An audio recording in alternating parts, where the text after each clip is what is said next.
Bonjour, alors مرحبا بنا معكم مرحبا بكم معنا. J'espère que vous allez bien physiquement et surtout chimiquement. Je me présente, je suis Zine Broualem. Vous me connaissez souvent là tout le temps في la podcast à Chimie partout, mais aujourd'hui à Ozone Interview où j'ai une personne. Si vous êtes étudiant à l'université de sciences et technologies ou à l'Eboumdine, vous le connaissez sûrement. Alors c'est monsieur. Alors c'est professeur Akresh Jamaluddin, donc maintenant recteur de l'USTHB, mais avant tout professeur donc en chimie. J'ai commencé comme enseignant depuis 78-79. Alors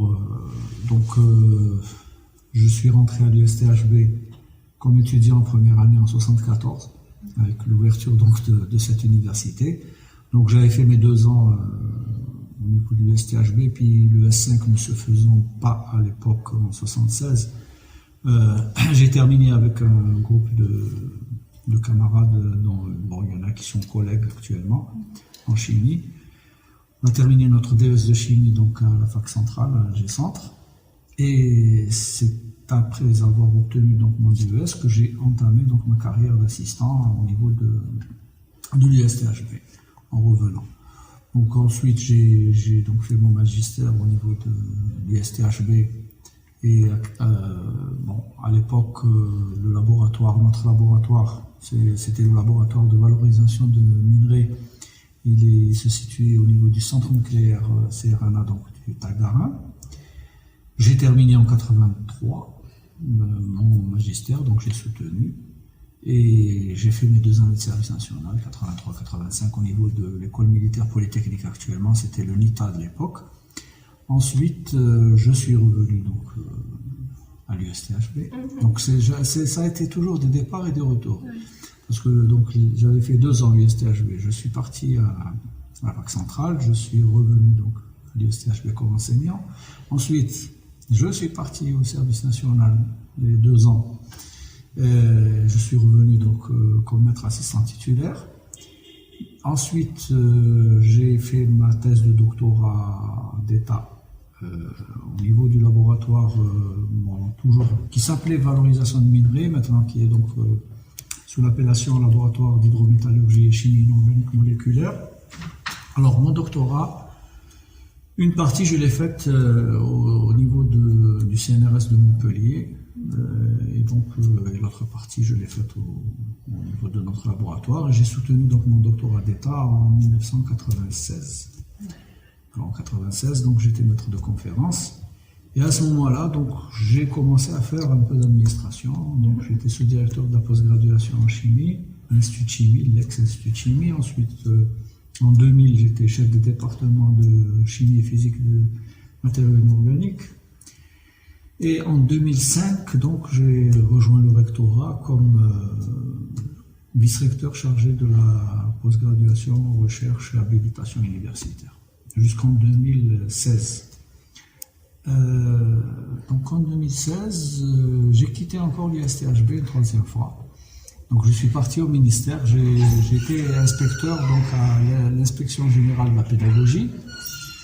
Et je suis revenu une 3e fois à l'USTHB comme recteur. Voilà. Donc, enfin, entre-temps, avant de revenir comme recteur, quand même, il y a une petite parenthèse, pendant 8 mois, j'ai été aussi directeur de l'École nationale polytechnique. Voilà. Donc, ça, c'est un peu le parcours, pédagogique administratif, mais sinon, au niveau du laboratoire, donc, j'ai quand même formé, j'ai fait soutenir plus de 15 docteurs et pratiquement une vingtaine de magistères. Je ne parle pas des encadrements de mémoire d'ingénieurs et autres. Au niveau publication, j'ai quand même plus une quarantaine au moins de publications dans des revues donc, de rang A. Et les communications, moi je ne les compte pas. C'est plus d'une centaine parce qu'il y a quand même pas mal de participation à des congrès qui m'ont permis d'ailleurs d'avoir pas mal de relations avec l'international.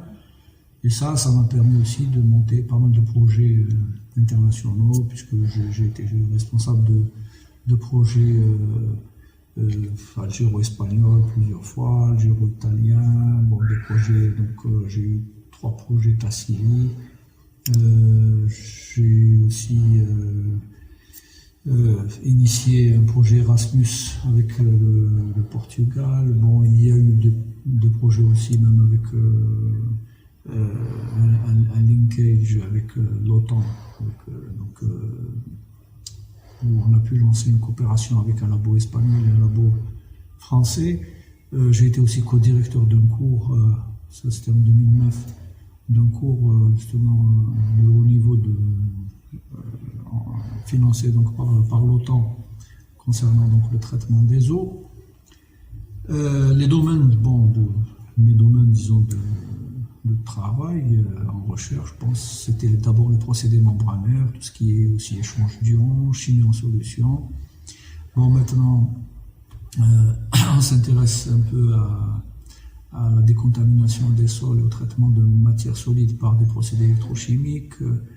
Il y a aussi, j'ai aussi participé un peu à l'encadrement donc au niveau du génie pharmaceutique, donc en dehors de ma faculté. D'ailleurs, j'ai 2 docteurs que j'ai encadrés, qui donc ont soutenu et qui sont enseignantes au niveau de notre université.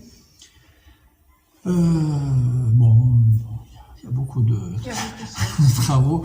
Bon, j'ai aussi travaillé beaucoup avec l'école militaire polytechnique. Là-bas aussi, j'ai encadré pas mal de gens. J'ai été membre du conseil scientifique. On ne va pas dérouler tous les détails. L'essentiel, c'est que donc au niveau donc de l'ISTHB, je reste et c'est mon université. Je veux bien qu'elle soit toujours bien classée. D'ailleurs, il n'y a qu'à voir enfin tout ce qui est production. Enfin, les sortants diplômés de notre université, il y a quand même des cadres à travers le monde qui sont renommés, même ici en Algérie, il y a beaucoup de cadres dirigeants qu'on retrouve au niveau de l'USTHB, et dans différents domaines, des fois dans des domaines où on ne s'y attend pas, des fois, je ne sais pas, au niveau de la DGSN, de la douane, etc., on rencontre quelqu'un assez important, il me dit, voilà, j'ai fait l'USTHB. Et là, c'est dommage de ne pas pouvoir, parce qu'on a essayé plusieurs fois de mettre en place l'association des anciens diplômés, mais bon, je sais pas ce qui bloque. Peut-être c'est parce que le nombre est très important. Oui. C'est ça aussi, donc c'est pas facile, disons peut-être que maintenant avec les nouvelles technologies donc de communication, peut-être qu'on pourra sur une plateforme, peut-être avoir une plateforme sur laquelle tous les anciens diplômés s'inscriront et pourront donc interagir entre eux.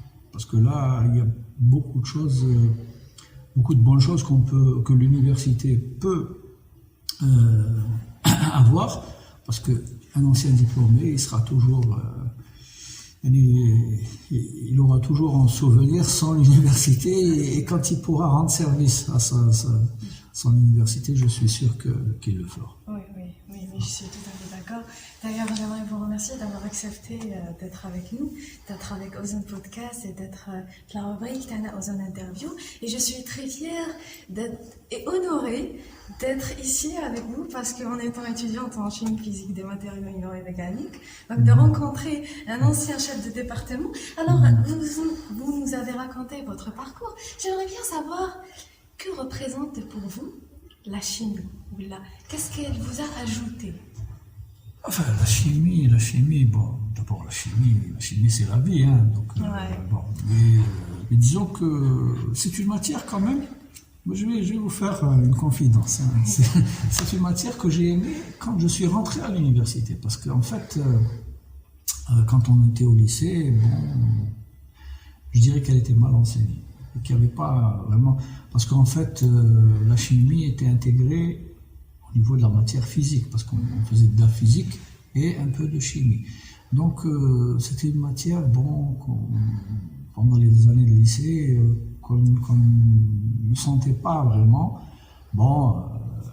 Même de point de vue compréhension, on pensait que c'était une matière où il fallait apprendre, c'est tout, apprendre des équations, réactions, et puis on ne voyait pas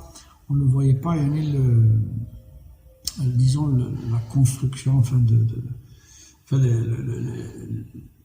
l'explication de tout ce qui se passait dans ces réactions qu'on écrivait des équations, mais on ne comprenait pas vraiment le sens. Donc au départ, quand j'ai eu mon bac, je me suis dit, je pouvais faire médecine ou autre chose. Bon, bien sûr, mes parents auraient voulu que je fasse médecine, mais bon, j'ai dit, non, ça ne m'intéresse pas.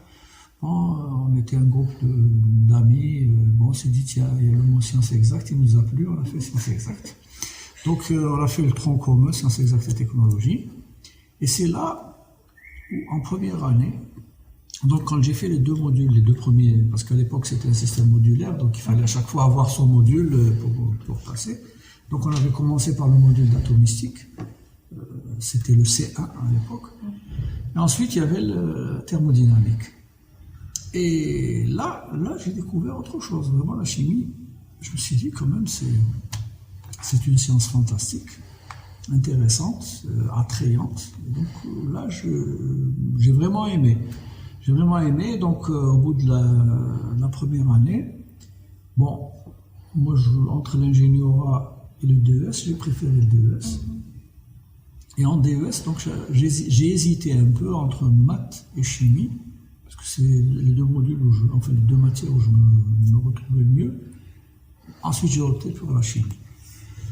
Alors en optant pour la chimie, donc dès le S3, alors les premiers modules qu'on a fait en S3, c'est là où vraiment j'étais quand même vraiment, j'ai découvert un intérêt grandissant pour la matière, et j'aimais surtout, parce que je suis plus chimie en solution, j'aimais ce qui se passait en solution. Que ce soit la pratique, c'est-à-dire toutes les réactions qui étaient quand même assez spectaculaires quand on faisait les TP, quand on voyait les changements de couleur, tout ça, pour un jeune, parce qu'il ne faut pas. Maintenant, c'est différent. À l'époque, moi, j'avais 17-18 ans, parce que je suis rentré ici à 17 ans. J'avais eu mon bac, avec 2 ans d'avance. Donc là, c'était quelque chose de spectaculaire. Et puis au point de vue interprétation, explication, c'était quand même assez passionnant. Moi, je me souviens, quand on détaillait la répartition des espèces en solution, les calculs de pH, les calculs de potentiel, etc. C'était quand même. Et puis, après, il y a eu d'autres modules, et j'ai fait un DES, parce qu'à l'époque, on avait 2 options, c'est-à-dire on faisait jusqu'au S6. C'était le même tronc commun. Ensuite, le S7 et S8, c'est-à-dire la dernière année, il y avait le choix entre faire de la chimie organique ou faire de la chimie des matériaux. Donc moi, j'ai opté pour matériaux à l'époque. Je suis parti plutôt vers...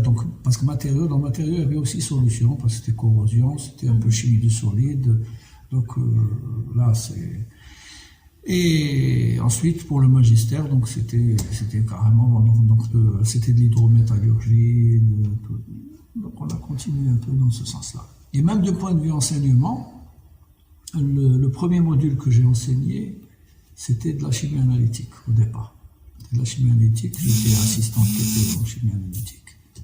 Et ensuite, c'était un module de chimie minérale descriptive qu'on appelait le C17 à l'époque, qui a été appelé ensuite TC10.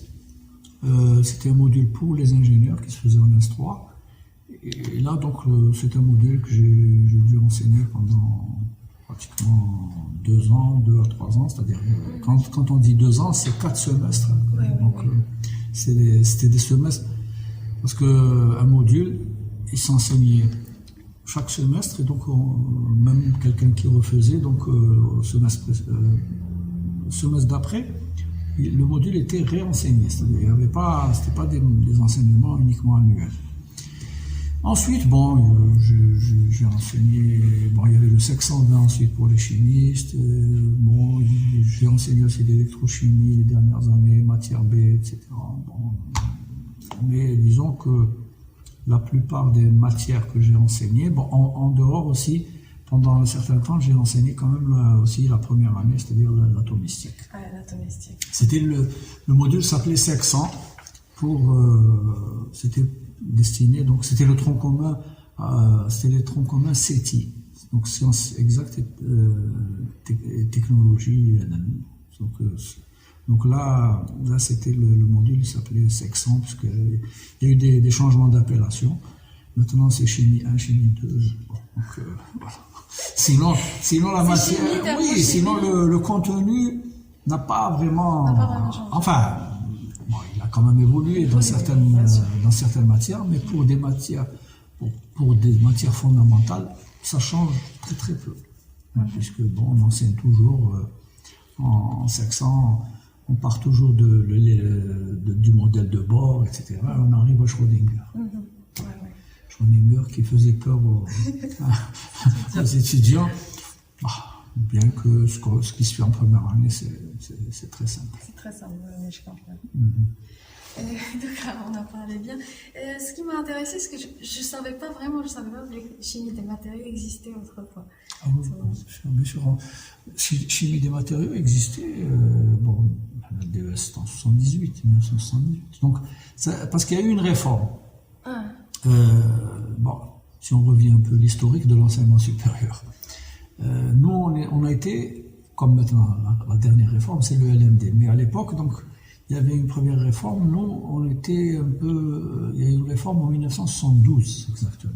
Tout d'abord, avant 1972, le modèle de l'enseignement supérieur, c'est un modèle qui était identique au modèle français. C'est-à-dire qu'il y avait la licence, le DEA, le doctorat 3e cycle et le doctorat d'État. Et en 1972, donc, on a créé carrément le DES, le diplôme d'études supérieures, et le magistère.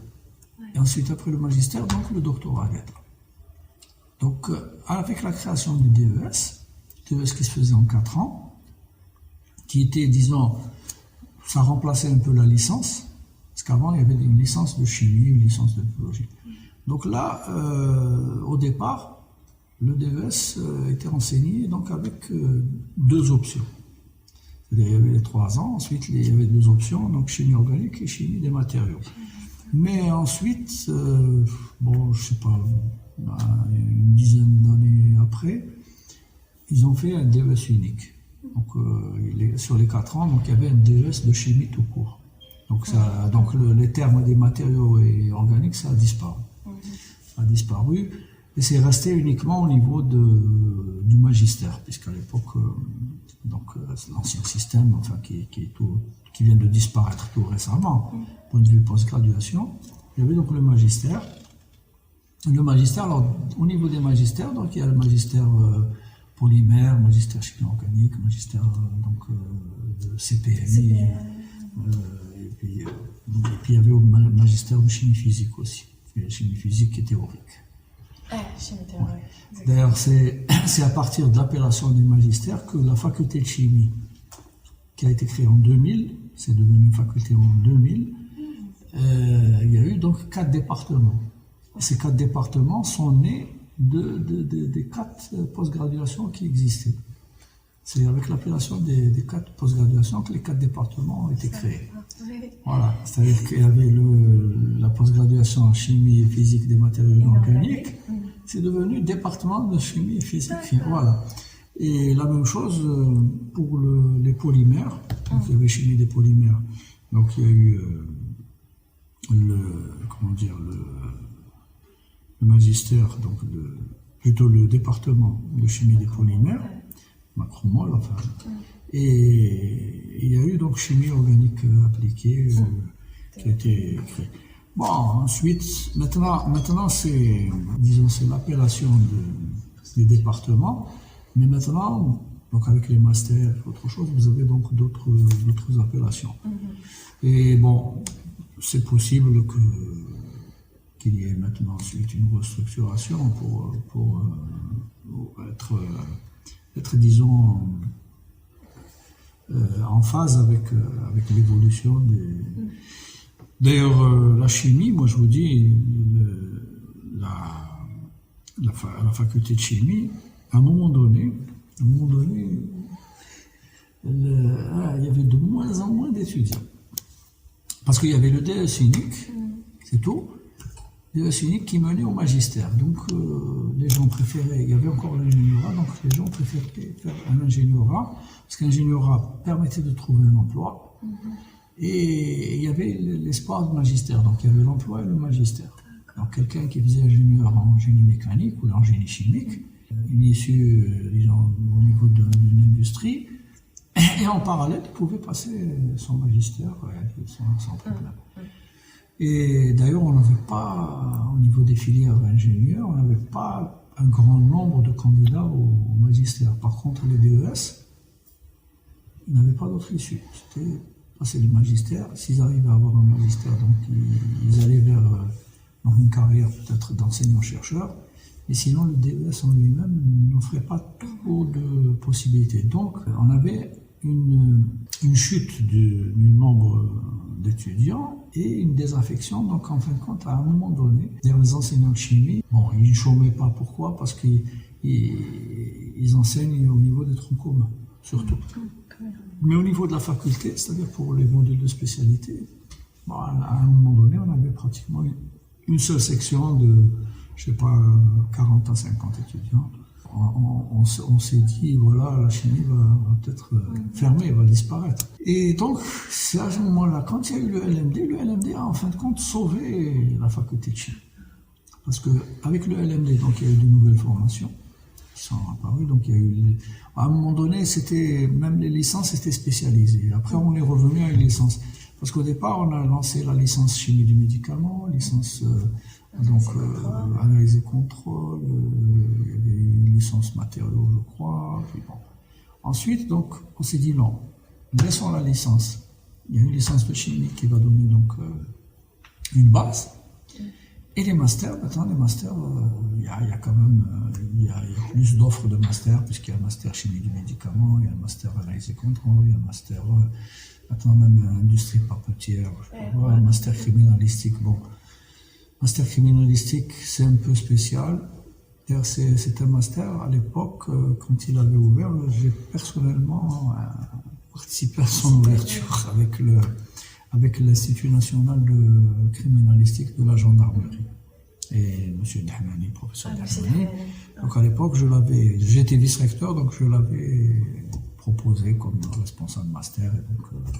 Et j'avais même enseigné au départ dans ce master, les 2 premières années, même l'encadrement. Donc, maintenant, c'est un peu plus, disons que la fonction que j'occupais trop prenante pour que je puisse faire un enseignement, disons, de qualité, continu, etc. Parce que le problème, si je prends un enseignement, moi je ne veux pas, je vous fais un cours aujourd'hui, et demain, la semaine prochaine, je vous dis, bon, j'ai une réunion ministère, ou j'ai ceci, j'ai cela, on rattrape tel jour, c'est un peu... Bon, quand il y avait la post-graduation, je pouvais enseigner en post-graduation, c'est-à-dire les cours de magistère, aux cours de doctorat, à la limite, bon, je peux faire une conférence de ça, peut-être que je le ferai, je ne promets rien pour l'instant, mais peut-être, au niveau de la formation doctorale, peut-être que je pourrais faire une conférence ou 2. Et sinon, donc, maintenant, il y a même d'autres propositions, il y a le master en polymère, il y a quand même la faculté revit et on a maintenant, c'est-à-dire il y a d'autres objectifs et il y a disons une interaction avec le secteur. C'est-à-dire, les chimistes se sentent encore utiles. Se sentent utiles.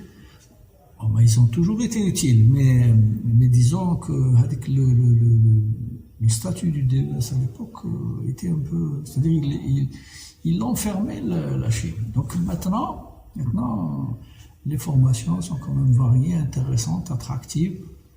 Et même en sciences de la matière, bon, j'ai constaté que plus d'étudiants veulent aller en chimie qu'en physique. Ça fait plaisir. Moi, j'ai discuté avec le doyen de physique. C'est pas bon. Moi, j'aimerais bien que ça reste équilibré.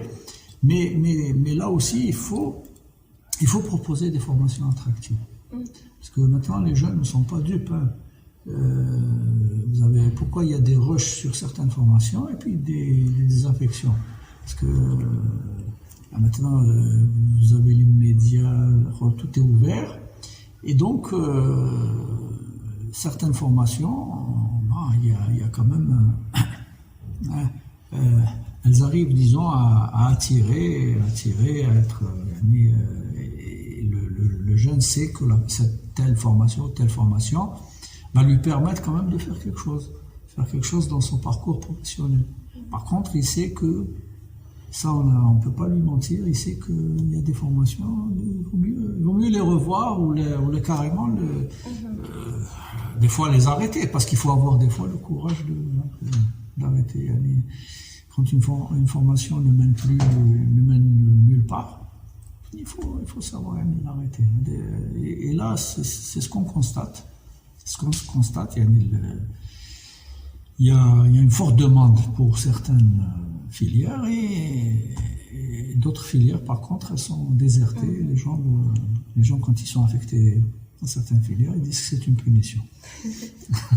Justement, monsieur, en parlant des formations, est-ce que vous considérez que être adhérent à un certain club scientifique ou culturel, c'est une sorte de formation?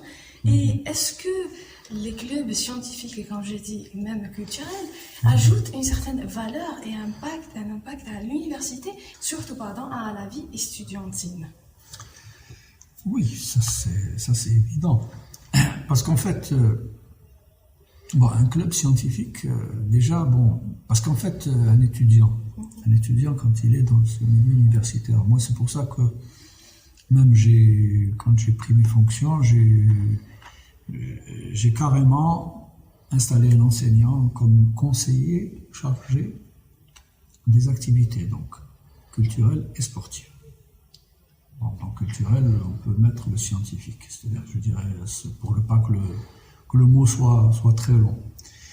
Et la première des choses, je me suis dit, parce que je vous ai dit, cette université, moi j'ai passé toute ma vie dedans. Il y a eu une période où il y avait de l'activité, parce que moi je me souviens des années 80, disons de 80 jusqu'à 95, à peu près. L'université était vivante. Ces jeunes vivaient, on sentait qu'il y avait une jeunesse qui était là, il y avait donc des activités sportives. Je ne sais pas, le village par exemple, moi je me souviens, le village, quand je rentrais, il y avait des tables de ping-pong, plein de tables de ping-pong, de baby-foot, il y avait des salles, il y avait une salle de culturisme, il y avait d'ailleurs les panneaux de basket qui existaient, donc il y avait des jeunes qui jouaient au basket, il y avait des concours d'échecs au niveau du hall d'enseignement. Les clubs donc étaient là, ils activaient, il y avait de temps en temps des expositions, et ça c'est tout à fait logique, parce qu'un jeune, c'est un paquet d'énergie. Et ce paquet d'énergie, il ne faut pas l'enfermer et le laisser, parce que sinon c'est une bombe après. Donc il faut le laisser s'exprimer. Donc ici, nous avons quand même 50 000 étudiants, donc 50 000 jeunes. Et dans ces 50 000 jeunes, vous avez des talents dans différents domaines. Donc il faut les laisser s'exprimer en dehors des études, parce que les études c'est une chose, d'accord, l'étudiant il vient, bien sûr il fait les études, c'est normal, et c'est le but principal, mais en parallèle c'est un être humain, c'est un jeune être humain qui doit, il a quelque chose des fois caché en lui, il faut qu'on le laisse s'exprimer, ça va l'aider à s'épanouir et donc à se développer.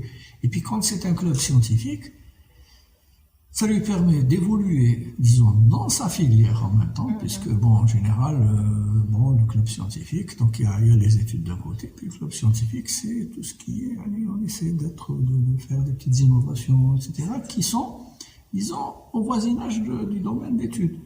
Vous avez le club Select, donc tout ce qui est électronique, ils sont là en train, donc Ozone, donc tout ce qui est chimie, vous essayez de faire des expériences, d'analyser certaines choses, etc., et donc on retrouve chaque club avec, disons, sa spécificité. Et à l'intérieur, donc, il y a un groupe de jeunes qui sont là, entre eux, qui donnent même une vie à la faculté et qui est en parallèle. Parce que c'est toute une famille qui est là, qui est en train de... Il y a les enseignants, les administratifs, il y a les étudiants. Et puis il faut qu'il y ait cette vie au niveau de l'université. Et en même temps, un club scientifique, il participe aussi à la visibilité de son université. Parce que quand vous avez des clubs qui remportent des prix, parce qu'il y a souvent des concours nationaux, internationaux, etc., l'université X, je dirais, elle se fait connaître par ces clubs. Via ces clubs. Et la dernière fois, la directrice de la vie étudiante du ministère m'a appelé. Elle a écouté, je sais pas, il y avait un club qui a fait une interview au niveau de la chaîne 1. Elle m'a dit c'est extraordinaire, etc. Vraiment, ils ont bien parlé, etc. Alors vous avez des clubs. Je lui ai dit à madame la directrice, vous ne faites pas encore rien, qu'est-ce que vous ne faites pas de pub? Elle dit bon, je vais faire une plateforme. Il n'y a aucun problème. Prenez contact avec. Je lui dis monsieur Roumnet par exemple, il vous donnera tout ce qui se fait, tout ce qu'on a et tout ce qu'on est en train de faire. Parce que nos clubs, quand même, ils participent à l'intérieur, ils ont participé à l'extérieur dans pas mal d'événements. Par exemple, il y a eu avec la plateforme telle le ministère de la Jeunesse et des Sports, qui a été élaborée par un de nos clubs. Le club Selec, par exemple, a montré. Vous savez, la cabine avec de désinfection, à un moment donné où c'était agréé, donc quand elle a été faite par le club Selec, j'ai été sollicité par le ministère de la Défense. Il y avait une réunion où le chef d'état-major a testé ils lui ont présenté cette cabine. Et où il y a eu aussi le ministre délégué aux startups qui est venu, qui a aussi testé la cabine, donc c'était quand même quelque chose d'assez extraordinaire. Et là, ça c'est aussi, donc c'est des actions qui sont, je dirais, naturelles et qui donnent un plus à un établissement universitaire.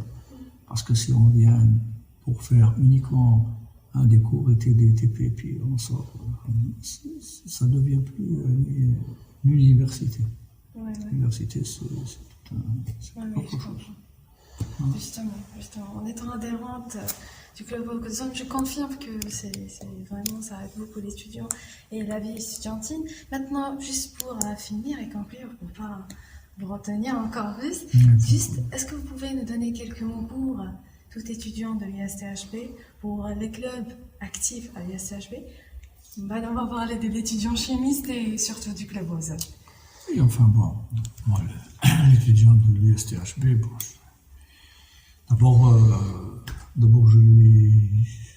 ce que je lui conseille, c'est de croire en sa bonne étoile, et d'être patient aussi, parce que il faut jamais être pessimiste, il faut toujours être optimiste. Parce que c'est vrai que dans la vie, il y a des difficultés, si on s'arrête à une difficulté, etc., on ne pourra jamais atteindre un objectif qu'on voit, qu'on se dit que cet objectif, non, c'est impossible, pour moi, non, il faut avoir ce courage.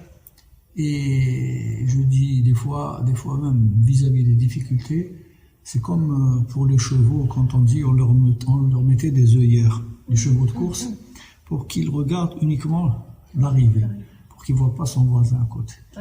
Donc c'est ça, c'est-à-dire il faut avoir ce but et avoir cette volonté. Et donc pour les clubs, je leur dis, il faut donc au niveau de l'USTHB, il faut développer cet esprit d'appartenance à l'USTHB. C'est surtout ça, parce que un club, c'est ça, un club, ça porte des couleurs, ça porte un signe, donc ça doit défendre ses couleurs. Voilà, donc il faut avoir cette hargne. Et cette hargne va permettre donc au club d'atteindre des objectifs des fois auxquels il ne s'attend même pas au départ. C'est ça. Et puis, il faut aussi qu'il y ait une cohésion dans ces clubs. Il faut que les gens s'entendent. Il peut y avoir des petits conflits à l'intérieur, mais il faut essayer toujours de les aplanir pour travailler pour la collectivité et avoir l'esprit collectif. Un mot pour les chimistes. Pour les chimistes, il faut se battre pour que la chimie soit toujours au sommet. Durant une période, la chimie, la faculté de chimie, c'était la faculté où il y avait le maximum de professeurs. À un moment donné, c'était la faculté qui était donnée en exemple, où vraiment le niveau était... il y avait un nombre de professeurs important, et c'était d'ailleurs la faculté qui produisait le plus en publications et autres. Donc, il faut toujours qu'elle reste toujours à la hauteur, au niveau. À travers vous, à travers donc les jeunes qui arrivent, à travers donc voilà, il suffit d'être optimiste et de travailler sereinement. Et pour notre club, qui est le Club Ozone? Le Club Ozone, vous avez fêté vos 25 ans dernièrement. Oui. J'espère que je vous souhaite longue vie. Inch'Allah. Et je souhaite que le club soit de plus en plus, qu'il ait une visibilité plus grande, que vous puissiez faire, disons, des actions et atteindre, disons, rattraper le club Selec. Le domaine est différent, on va dire.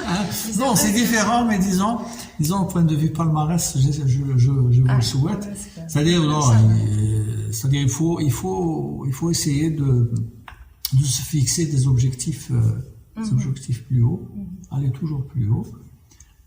Et puis, on essaiera de vous donner les moyens. Oui, on vous remercie. On vous remercie beaucoup, Tamid. C'est un plaisir pour nous d'être ici. Inch'Allah, ce ne sera pas la dernière fois. On vous invitera à nous faire une petite conférence. Inch'Allah, en tous les cas, on vous invite aussi à écouter nos podcasts. Le but d'y aller, c'est vulgariser la chimie. On essaie d'expliquer la chimie le plus simple possible. Par exemple, je suis chimie partout. Le dernier podcast c'était l'Oubiades. Je parlais des éléments les kainin fladis ou l'Oubia aussi. C'est Iman Kimia le Coran. C'est vraiment intéressant. Je vous remercie encore. C'est bien, c'est des idées comme ça, innovantes, et puis ça permet d'un côté de vulgariser la chimie, c'est vrai, mais la chimie reste une science quand même très importante, et puis c'est quand même la base de toute la vie. Elle intervient pratiquement partout. L'être humain est plein de chimie à l'intérieur, plein de réactions chimiques qui se passent dans notre corps. D'ailleurs, le dernier podcast qui a été publié, c'était Chimie dans l'organisme. Donc, encore merci, monsieur, et on souhaite du courage, parce que c'est pas facile d'être acteur. Voilà, c'est sûr, c'est pas évident. Enfin, évident, ça. Peut-être que vous serez là. Inch'Allah. Vous serez là. Inch'Allah, donc c'est quand je serai là. Moi, quand je suis rentré, Inch'Allah, quand je suis rentré en première année en 74, j'aurais jamais pensé. Et c'est pour ça que je vous dis, il faut rester toujours optimiste et croire en sa bonne étoile. Inch'Allah. On y croit. Non, il n'y a pas de problème. Il ne faut jamais se décourager. Jamais, oui, c'est clair. Mais j'ai toujours été avec la confiance, les choses. Alhamdulillah. Il faut être كما يقول لك لازم القناعة aussi. القناعة c'est très important parce que il faut toujours avoir ça en tête. Parce qu'il ne faut jamais dire parce que par exemple, à titre d'exemple, je suis pas mal d'opportunités à l'étranger. Déjà, c'est pratiquement une fois à 19 ans, j'étais en Italie, on m'a tout proposé, j'aurais pu rester même après, même à Montpellier. Mais il ne faut pas. De temps en temps, je dis juste je freine parce que non, il faut dire au contraire. Alhamdoulilah. Il ne faut jamais dire peut-être si vous voulez regretter quelque chose. Non. Ce qu'on a, il faut essayer de l'optimiser, de maximiser et dire malgré toutes les difficultés qu'il y a autour. Parce que, bon, la vie n'est pas simple. La vie n'est pas simple. Et puis, il y a des bon, oui, l'économie, l'américain, l'économie, bon, je sais que c'est souvent, ça tape dans la côté un jeune, mais à la longue, après, on se dit, non, quand même, on est fait de Comme vous l'avez vu, le monsieur, le recteur, monsieur Akrej nous a reçus aujourd'hui. Hna Club Ozone, donc c'était un plaisir pour nous, un plaisir pour moi et Imad li aouni bzaf. Donc merci à tous les auditeurs qui écoutent le podcast ou à toutes les personnes qui chafou via YouTube de la vidéo. En tous les cas, on remercie encore et encore monsieur le recteur de nous avoir reçus. Voilà, c'est un plaisir et un honneur aussi. J'espère à une prochaine occasion.